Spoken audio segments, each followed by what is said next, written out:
Welcome to Broadcasting Buffalo. I'm your host, Brian Meyer.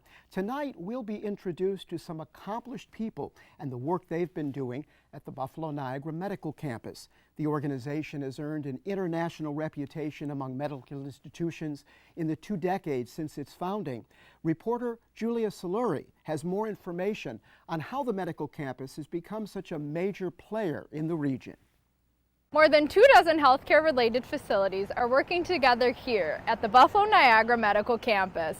Their collaboration is doing great things for the city of Buffalo. Throughout the past 20 years, the Buffalo Niagara Medical Campus has brought together the best hospitals, researchers, and schools to improve healthcare and strengthen our economy. Allegra Jaros, president of the John R. Oshai Children's Hospital, says that without the joining of these institutions, Western New York would not have access to vital resources. If we weren't 125 years old and we didn't have the University of Buffalo connected to us, we wouldn't, as a community, have access to these services, and we would have to leave the area in order to get them for our children, and that would really be detrimental. The corridor located in downtown Buffalo has seen major advancements in medical treatment and breakthroughs in the overall well-being of their patients. The new space has, from a quality and a innovation perspective, afforded us the ability to offer new services, new programs that again, patients and families would have had to leave the area for example, our joint operating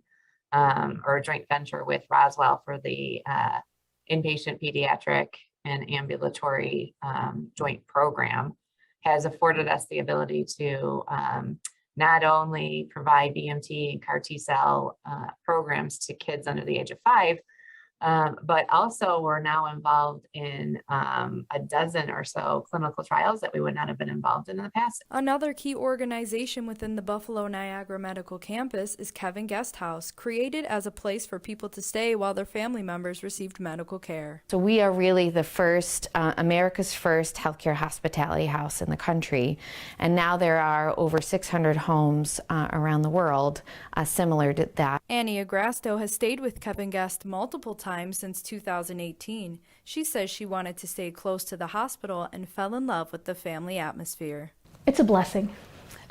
It's a gift, and it's been my rock and my resource. The staff, the volunteers, everyone is very warm and welcoming and supportive and compassionate. Lindsay Weaver, the executive director of Kevin Guest House, says that the unique benefits of the medical corridor have drawn in many families from out of state. We've really seen the effect of just people working, more buildings going up, more research facilities going up around us, and businesses and more employees. But of course, having everything right here, it means so much to families, especially with Children's Hospital working directly with Roswell. The future of the Buffalo Niagara Medical Campus relies on donations. The generosity of Western New Yorkers has helped the medical campus grow. We need it. We can spend $500,000 in about a day. And we really rely on our foundation and the work that our volunteer board does to generate $10 to $15 million a year for operating funds for the hospital for us to do all of that, and that takes a big amount of money. And the only way to get those type of funds into our foundation is through awareness and word of mouth. For more information on the Buffalo Niagara Medical Campus, visit our website at broadcastingbuffalo.com. In downtown Buffalo, I'm Julia Soluri. Thank you, Julia. When we return, we'll hear more about many of the accomplishments of the healthcare industry here in Western New York. I'll be joined by Jody LeMayo, the former president and CEO of Kaleida Health here in Western New York, and also by Dr. Nancy Nielsen, Senior Associate Dean for Health Policy at UB's Jacobs School of Medicine and Biomedical Sciences. We'll be right back. This is a college that inspires. Here you'll be engaged, strive for excellence, and prepare for a career. Visit our amazing Elmwood Village campus and apply today. You'll achieve your edge here. This place is Buffalo State College. Hello, Buffalo. I'm Ed Asner, You may remember me as television's no-nonsense news director Lou Grant. And if you think about it, journalists provide us with our first draft of history.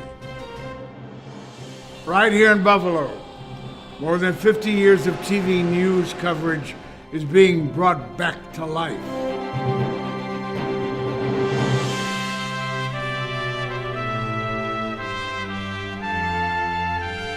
Local stations are working with the Buffalo Broadcasters Association to bring back the stories that helped define the Niagara frontier. The Pheasant Lane neighborhood, where drifts reach to the rooftops. It's called the Archive Project, and I support it with all my heart. So should you. Welcome back to Broadcasting Buffalo. I'm your host, Brian Meyer. Tonight I'm joined by Jody LeMayo and Nancy Nielsen, two people who have worked in the healthcare industry here in Western New York for many years. So many things to talk about. Jody, I almost feel like I had a bird's eye view of the evolution of the medical campus because I was the City Hall reporter over at the Buffalo News when it was being built and then sort of watched expansion as a news director for the NPR station. Let's talk a little bit about the evolution and how that occurred. I think it's really been something special for Western New York to have the medical campus and where we are today. The time that it took, and if you go all the way back from a visionary perspective, did we really ever think it would be this? It's great that we have it, and it took some time. And I think when you look at it as a community, and I've said this previously in different interviews and whatnot. You know, for years and years, we as a community thought of Cleveland, and we thought of Baltimore, and we thought of other cities that had that which we did not. And I believe the medical campus today gives us all of what others have had and have and more. And I think that's really important for the psyche of this community, and I think it's really important, obviously, for the health of the community and the wellness of the community. Now, as you pivot to what's next, I think you do have to think about how we promote that, how we take advantage of that, and how we continue to build upon it.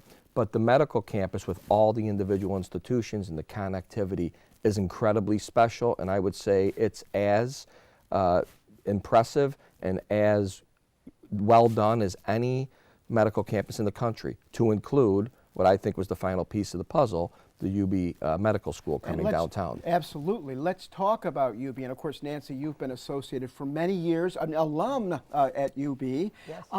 Collaboration has really been one of the key ingredients in the success quotient, if you will. So talk about UB and its interfacing with our medical community, with our hospitals and others. Well, the medical school has never had its own hospital. And that is a blessing and a curse, depending on the way you look at it. So we have had to, over the years, develop really strong partnerships with places like ECMC, the VA, and of course, Kaleida. Now, when I was in school here, it was Buffalo General. And it was actually when I was president of the medical staff at Buffalo General that all the hospitals came together to form Kaleida. So I've seen that and just rejoiced in that kind of collaboration just among the physicians. So it's been really quite remarkable. And of course, now that we're downtown, we can interface with a community that needs us. We can interface with Roswell, where some groundbreaking research is being done. And we have our own innovation center, genomic center, which took such prominence during the COVID pandemic. And I want to talk about the Innovation Center and also, you know, what that impact the pandemic has had. Jody, you know, when plans were afoot, late 90s and of course early 2000s, it really started all coming together. Do you think the vision has lived up to, met or exceeded the expectations that those planners had, you know, in those early days? I think it's lived up to it. You know, you're always, I think we need to continually strive for even more greatness and better outcomes. But I do think it's lived up to it. You have to think about this. I mean, we were, if you go back in time, there was the fight over the move for Children's Hospital. There was the Gates moving Gates Circle down. So then that turned into Gates Vascular Institute, connected to Buffalo General, and then of course again the University of Buffalo Medical School. So I do think it's lived up to it. I do think it's an interesting thing, you know, and for me, as I kind of stepped away over the last year or so, it's interesting to me when you step away and you think about it, the greatness and what's actually happening down there. I would challenge us all to say we haven't done as good a job promoting that outside the walls of Buffalo that we can. I don't exactly have the total answer to that. I'm only saying that I think we can do even better, and we can really use the medical campus kind of as the centerpiece to Western New York. Well, that's an interesting point, Nancy. You know, let's be honest, a lot of success in business is marketing in any sector. You know, you look at the Cleveland corridor, you look at even Rochester in some ways. What more do you think could be done to advance, you know, what Jody has talked about, the need to get the message out beyond our region? There needs to be even more collaboration than there has already been. I mean, you know, I told you we don't own a hospital. We work very closely with our affiliated hospitals, and of course we're right across the street from Oishei Children's and Buffalo General Medical Center. So, you know, I think you have to have what you're marketing. You can't overpromise and underdeliver.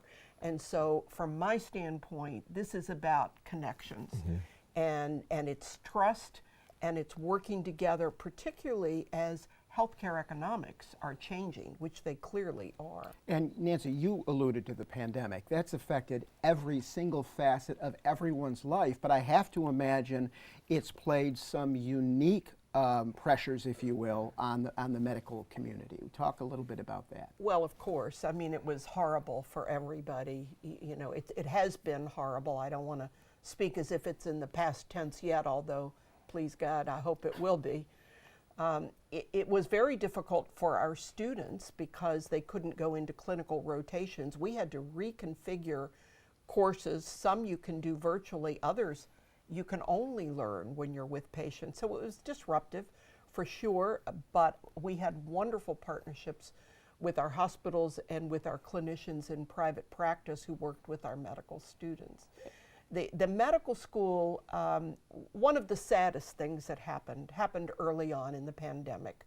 One of our 2019 graduates was an OBGYN resident in Texas.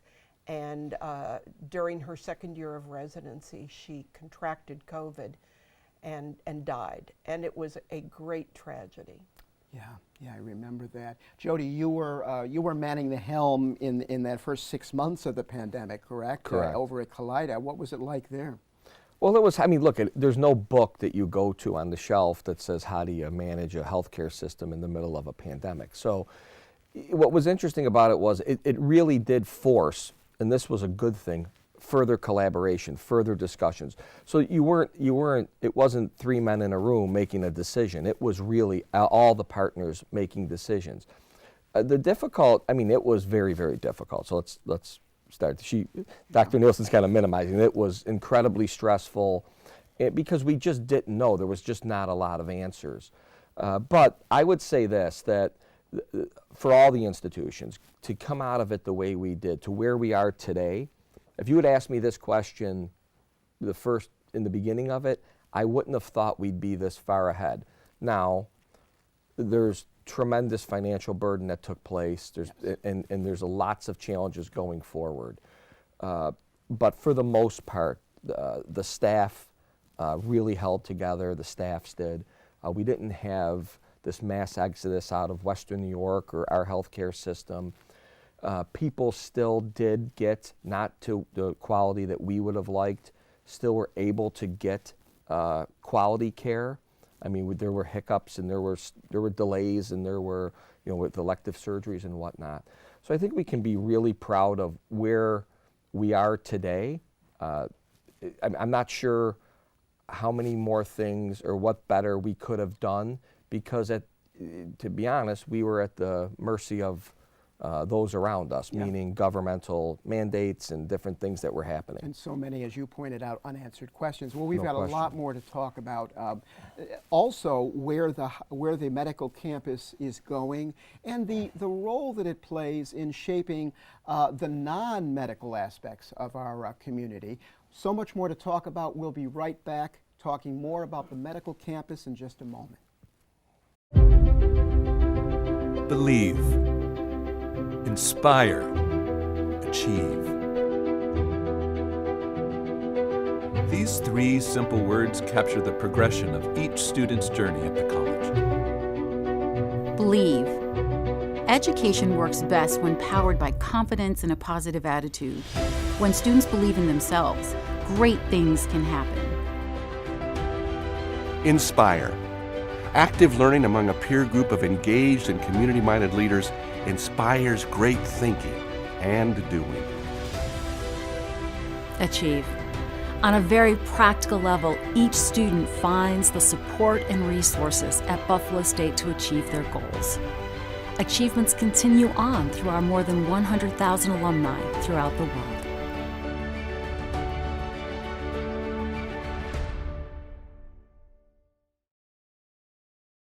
No matter the occasion, Premier Gourmet is here for you.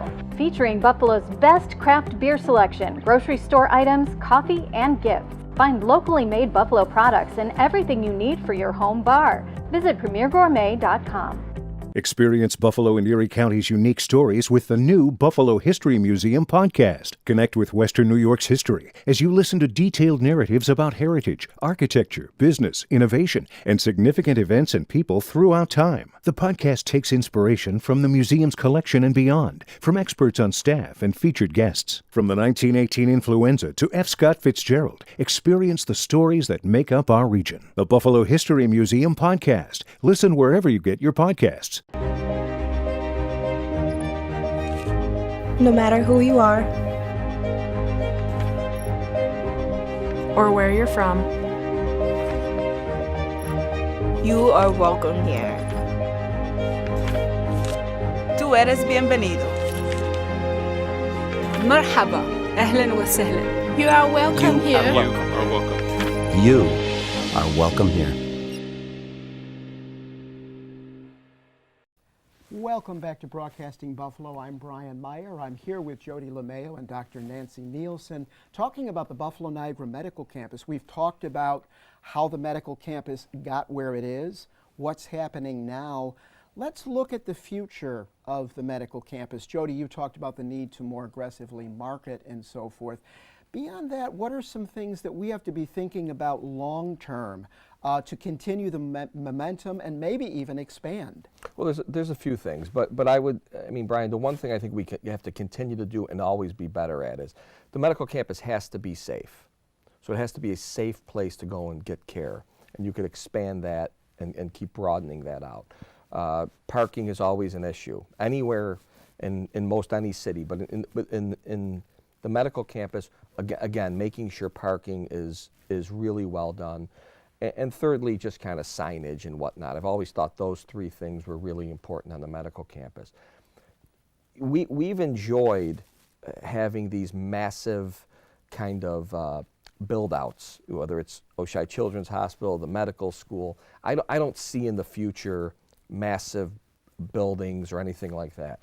I do think what we need, and I know it's happening, is continual discussion with the surrounding communities so that there's a partnership with those communities so that they feel that they are part of a solution, they're participating in it, they're benefiting from it, and it's not just this little kind of 4 blocks of land where a whole bunch of healthcare and really scientific things get done, but it's more of just a togetherness.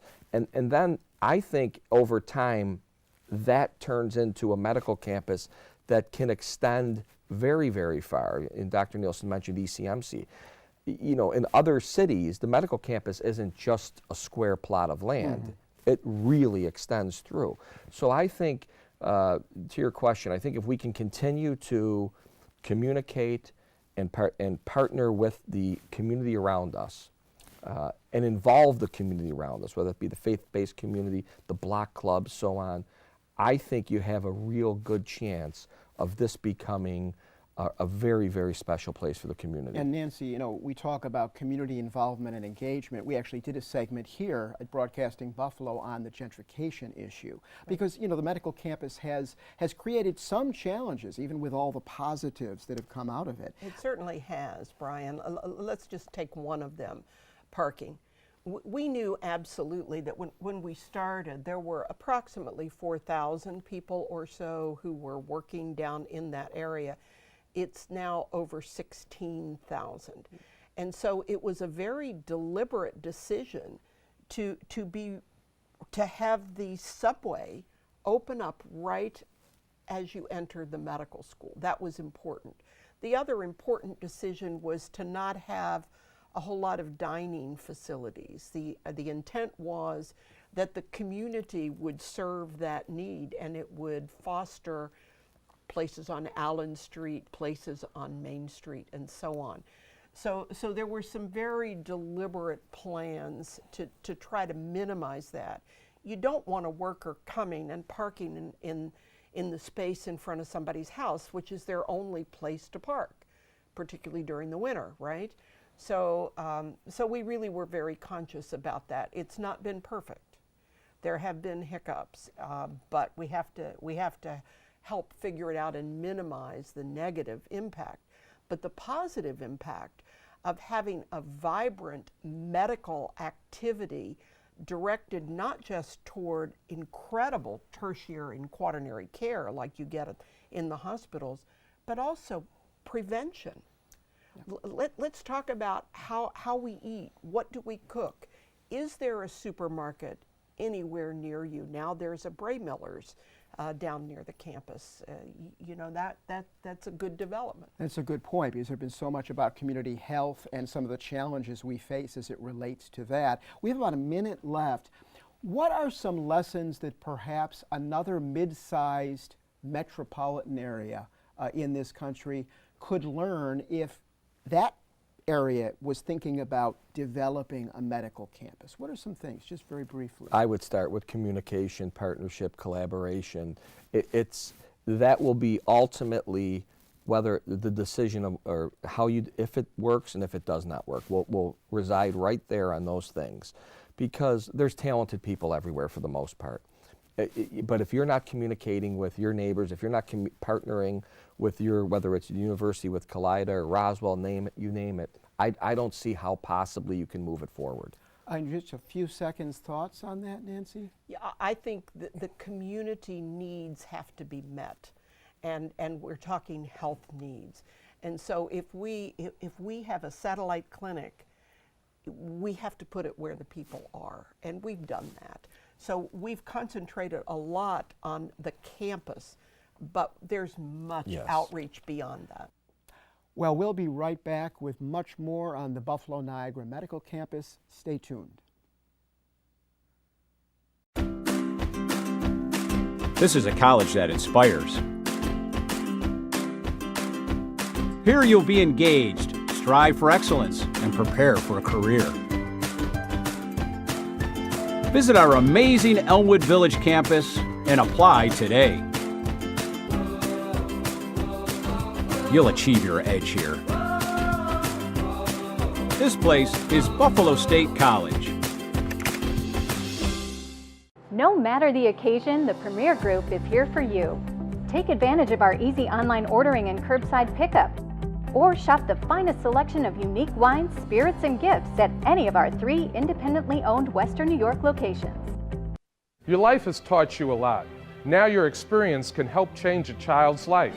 Read to Succeed and AARP Experience Corps are looking for local volunteers, 50 and older, to help children in Buffalo City schools learn to read. You'll receive training to help you be a great tutor.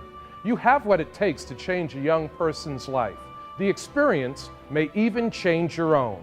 Volunteer by going to readtosucceedbuffalo.org. Believe. Inspire. Achieve. These 3 simple words capture the progression of each student's journey at the college. Believe. Education works best when powered by confidence and a positive attitude. When students believe in themselves, great things can happen. Inspire. Active learning among a peer group of engaged and community-minded leaders inspires great thinking and doing. Achieve. On a very practical level, each student finds the support and resources at Buffalo State to achieve their goals. Achievements continue on through our more than 100,000 alumni throughout the world.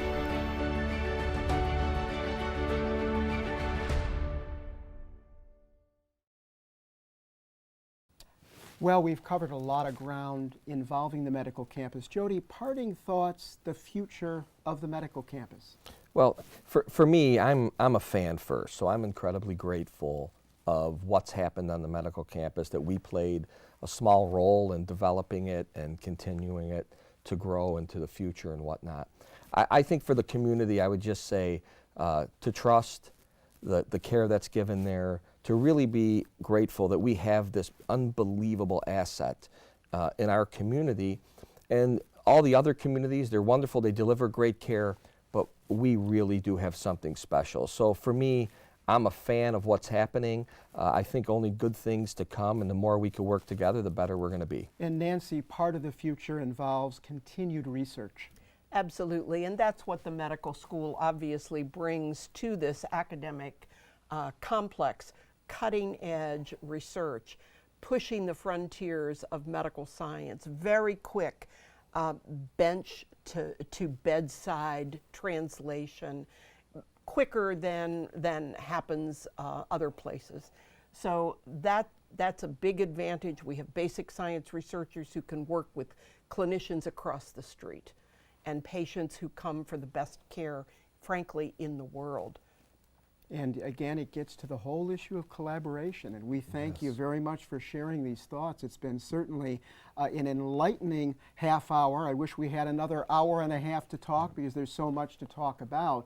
We thank you for joining us today, and we want to remind you that if you'd like to learn more about the Buffalo Niagara Medical Campus, you can find links on our website, buffalobroadcasting.com. Thank you for watching.